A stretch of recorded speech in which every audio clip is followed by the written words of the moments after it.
Welcome back to 78621 Live. My name is STACEY Osbourne. I am the Interim Public Information Officer for the City of Elgin, and I'm really happy to be here today along with our Public Works Director, Michael Gonzalez. Welcome, Michael. Hey, thanks for having me. Great to have you here. The Public Works Administration Division provides direction to a diverse, this is straight from the website, to a diverse range of services, including street, utilities, parks and grounds, and maintenance of all city-owned buildings. That's a lot to be in charge of. That's right. How do you like it? It's fun. It's rewarding, but definitely has its challenges for sure. Yeah? Yeah. Well, how long have you lived in Elgin? About 11 years now. Moved to Elgin for a job, and I was working under the Parks Division, helping Amy Miller out. And so got to know our parks pretty well. And it was quite a while ago, about 11 years now. All right. And then how did you get into Public Works? Had an interest in kind of helping the city and moving up in that way. And I helped out as the Assistant Public Works Director under Charles Cunningham and learned a lot about the division that way, and just kind of kept applying and kept responding to the work that was coming in. And eventually that led to being the director. A lot of times Public Works Directors have a background in engineering. Do you have that kind of background, or do you just kind of raise up through it? In engineering, but I did study urban planning. So from the urban planning development side, I had an interest in making sure that cities had enough parks. And so I started out with the Parks Division, but now I'm kind of working in a little bit of parks too, but just kind of the overall maintenance and upkeep of city infrastructure and parks. Which is a really important part of the city. It's not the part anybody likes to talk about, except you. Right. Yeah. but it's like a nerd that way, but I enjoy it. Well, it's the most important part of the city. I know when we used to have, I was with an organization a long time ago, and once a quarter we would talk about infrastructure. That was my favorite part because we got to learn so much about what makes a city run, and those are the things that everybody cares about at the end of the day, right? Yeah. Potholes. Yes, yeah, absolutely. No, we have a dedicated staff. They enjoy working in their community, in their hometown community, and making a difference that way. So it's really a joy to see them apply and get after the work that way. It's really neat. How many employees are in the Parks Division? So the City Council authorizes us to about 45 employees, and just through any organization, I'm going to have a little bit of folks that move off and find different careers. So we're sitting around 38 full-time employees right now, where we'd like to have all those positions filled. If you want to check out the website, there's definitely applications available, but we're authorized for about 45 people. Okay, so that's a big division. Lots of people to keep track of. That's right. And they're all over the place. Then you've got people at streets. Streets, yeah. So there's different divisions that make up the department, and I'll just kind of give you an example. We handle the production of municipal drinking water, the distribution of that, the treatment and collections of that same water. So that's 3 different divisions right there: water production, utility collections, and then wastewater treatment. Then we also have a streets division that maintains city-owned infrastructure as far as streets and roadways. And we have a parks crew that takes care of the 5 different parks that we have in town, but also the grounds around city buildings. And also a right-of-way mowing is something that we like to keep up with. So you might see us on the medians or the islands of 290. That's our attempt to help out the state maintain those right-of-way roads, and it's a commitment that we like to keep up to try to keep those roadways mowed. We can only do so much with what we have, but it's a commitment we try to keep up with. And that's an interesting point you bring up. I know that a lot of cities in Texas share the challenge of having to share a lot of their roadways with the state. Mm-hmm. So a lot of times, do you find that people want you to fix something that you can't? Yeah, and that's where we can get involved in the customer service relations type of way. There's 2 major highways that cross Elgin, 290, 95, Main Street, 1100. All those are state-owned highways, but we have pretty tight connections and relationships with our state partners. And so when we have a complaint, we try to address, where is it? Is it something that we can handle? Is it something that we can partner with our state agency, or we can let them know about it? And we have those types of conversations every day. And then the best thing that we can do as city staff is to relay that information to the caller, to the resident that has that concern. And as best we can, we try to do that. So every public works director I've known does not have the same schedule every single day. That's right. You do lots of different things. Yeah. Can you tell us sort of a typical day, what that might entail? So I'm the chief administrator for the department. So for a lot of things, I have to be in the office and I have to respond to emails and phone calls. But whenever I have the opportunity to go work alongside the crew or at least see what they're working on in the field, I try to do that. One of the things that we do in our division is keep up with new construction that might be happening, both a city-led project or a new development that might be bringing a neighborhood into town. And so part of our division goes out and inspects those contractors, those third-party contractors that come in and build a neighborhood. And what we'll do is making sure they're keeping up to a reasonable standard of installation of that infrastructure. And so there's different ways that you can do it, but we make sure they keep up to the highest standard that we would expect them to do. And so that's inspecting subgrade, inspecting the asphalt that they put down. Before that, we're inspecting the pipes and the manholes that go in, make sure they're installed the correct way. And then when our inspectors are satisfied with that, we give them the check mark that they can move on to the next part of the project. So, potholes. Yes. Yes. That's a constant discussion Sure. in every city because they're so annoying and they drive people crazy.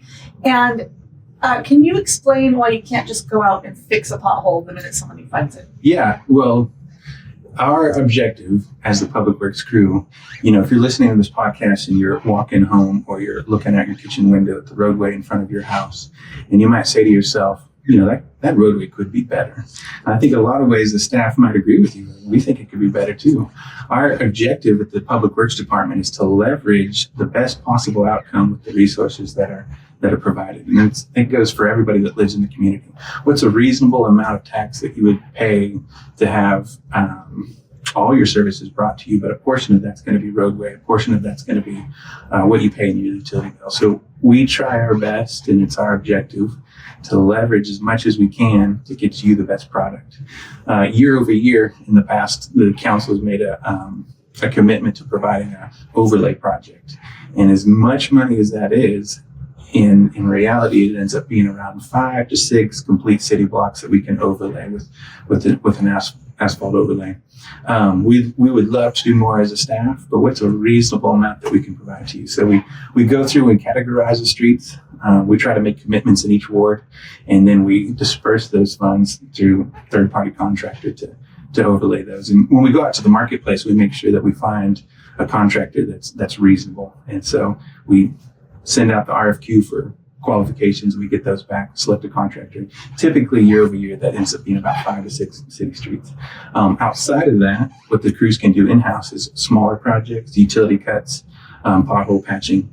And when those calls come in, we put them on a list and prioritize them and try to respond to them as much as we can. Out of that whole division, 5 of them are on the streets group. Sometimes we have parks guys come in and augment that, but that's our response to those potholes. We want to get to all of them too, because the crew takes pride in living in their hometown. We just got to prioritize them and rank them against the needs that we have across the city.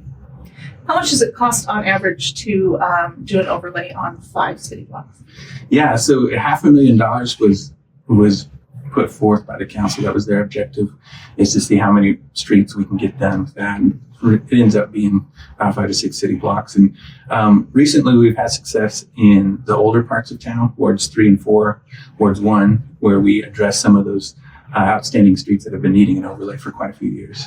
And so if you drive around on that side of town, roads 3, 4, and 1, you can see some of the projects that have taken place in the recent years. And then you are very involved in the capital improvement plan. Can you explain what that is? Sure. Why it matters, and why the public should be interested in it? The CIP is the capital improvement plan. It's put together on a 5-year outlook, but it's adjusted each year. And it's the planning document that the staff and council agree to that says these are objectives moving forward. And we may not have funding identified for each one of those projects, but the staff has talked with the citizens, the council has talked with citizens, and they've identified these projects that they want to make a priority. In order to put them in a priority, you have to put them in a shared plan, and that shared plan is the CIP. It's coming up for discussion and adoption by the council. It's just a framework. It says should this funding become available either through grants, which we're pretty successful in getting, or the residents' commitments to paying back debt obligation, we can prioritize those projects, set them forth in design and action through that plan. So that's what we're trying to accomplish there. And those projects include everything from park expansions to street overlays, Sure. to wastewater treatment plants. Yes, it's a diverse group of projects, and we want to make sure that each area of the residents' quality of life is impacted. And so there are some park projects in there. There's some trails. There's aquatic center expansion and things like that. How the council chooses to prioritize those is up to their constituents and up to the council. But the staff remains ready and effective to execute those. In recent years we've accomplished. Through a combination of debt obligation and grants, about $45 million worth of projects that are either in the ground or in your parks. And if you drive around, you can see some of those. County Line Road, the park expansions that we've seen at Morris and Thomas, those are all part of that. They started out as plans in the CIP, and the council deliberated over them, identified some funding sources, and then we got to see them together as a team, council and staff, executed here these last couple of years. So if you're a resident in the city of Elgin and there's a project that you're really interested in, get to know your council member, tell them about it. That's right. That's how you get your voice heard, because they are acting on what their constituents are saying. Right? That's absolutely. And then we're doing what council wants us to do. Yeah, we try to, for sure. Yeah. Well, we're doing the best That's that right. we can with the tools that we're given, right? That's right. Michael, what's the best part of your job? I think when I get to interact with the crew, and nothing disparaging about first responders and the police force that we have and things like that, when we see them act and they get written up in a newspaper article or something like that, that's exciting. The same type of activity happens with folks who are involved in the labor aspects of what make your town run. And so if there's any opportunity that I can spotlight or highlight some of the great work that our construction workers do, I like to do that. I like to try to push them up to the front.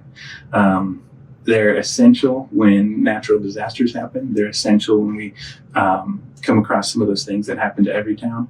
And so when we get to be a part of the restoration, we get to be a part of making the city run, I like to highlight the folks that make that happen. And those are the men and women that work on the public works crew. I used to work with the city north of here, and whenever there was a natural disaster, and there were many of them, That's right. I was on the phone with the public works director Yeah. almost all day Yeah. long, every day. Yeah. So you're That's right. definitely, you and your Yeah. crew are really essential to Yeah. the city. And to add to that, we have a great working relationship with the police department. Don't come after me, Chief, but that partnership that we have to respond, it's just a cohesive team effort. We really enjoy doing. And I do like to push our construction workers up into the spotlight. Excellent. Well, Michael, thank you so much for taking the time to talk with us today. We sure appreciate It's it. been a pleasure. Thank you so much. Thank you. If you want to know more about the Public Works Department at the City of Elgin, you can visit their website, their webpage on the city's website at elgintexas.gov.